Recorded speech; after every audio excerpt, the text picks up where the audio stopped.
Hi, I'm a dog in South Korea, and today I'm going to give you a peek inside my life. For most who enter this world, the first day on planet Earth is a happy one, filled with love and celebration, and for the really lucky ones, a warm blanket, a family, and a home. But for me, that day was far from joyful.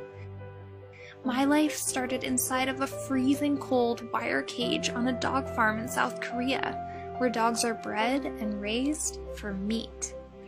The cage was covered in poo that was so old it had built up in hard piles around the cage, and it smelled horrible.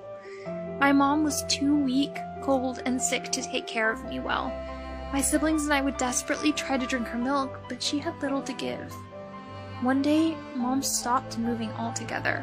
I nudged her again and again, trying to get her to respond, but she didn't. Day after day, she became less like Mom and more like the grub that was collecting in the cage. This is where I grew up. About once a day, a man came to feed us, but our food came straight out of the garbage can. There are things in there that I didn't want to eat. Sometimes we were fed sick chickens who were still alive, dead pigs, or even our own friends, other dogs. This was my life, day in and day out, through the blazing hot sun, the wet rain, and the icy snow. The wire cage didn't protect me from the elements at all, and of course I didn't get a blanket to keep warm.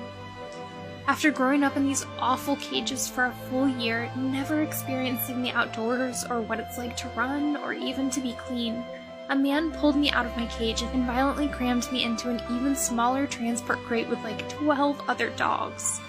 All of our bodies were contorted and I could barely breathe. There was howling and barking all around me, and I was in such terrible pain. Then they started shoving this pipe into our cage to try and make more room for more dogs. The dog next to me let out a huge scream as he was jabbed by the pipe, and he started to bleed. Then they grabbed our cage and they threw it onto the truck like a crate of potatoes, and we landed on top of countless other cages stuffed with dogs. We were all completely immobile and without any idea why or what would happen next. Hour after hour ticked by as we bumped along in the car without food or water. 20 hours later, we were still in this cage. I could feel some of the dogs going limp around me, unable to cling to life any longer. Finally, the truck pulled to a stop. Someone grabbed the crate I was in and kicked it off the truck, and we went crashing to the ground. Many of the paws and the tails that were sticking out of the cage were crushed and broken. Within moments, more cages packed with dogs crashed down on top of us until the truck was totally empty. Then I watched from inside my cage as the men grabbed dogs and hung them up, beat them, and killed them. I closed my eyes as I saw my brother hung up and beaten with a pipe. I wanted to help him, but I could barely even move. Then one of the men came toward me. Terrified, I felt metal prongs close around my throat.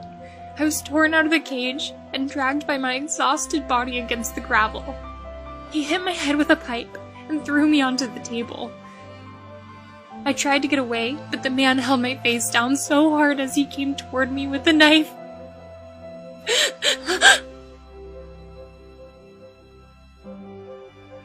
This is what 5 million dogs go through every year in South Korea, just for the sake of meat. Many of the dogs come from farms like this, but others are strays taken off the streets, or family pets that were bought or stolen. They're killed in all sorts of barbaric ways, from hanging, to beating, to throat slicing, to electrocution. Some dogs are slaughtered on farms, while others are killed at slaughterhouses, dog meat restaurants, or even people's backyards. Every 13 seconds, a dog is slaughtered for human consumption. We don't have to allow this cruelty in our culture, and dog meat certainly isn't healthy for our bodies. We can thrive on a plant-based diet, which is healthy, humane, and eco-friendly. So for all of the dogs who have feelings and want to live life every bit as much as you and me, please say no to meat and choose compassion for them, for us, and for our planet.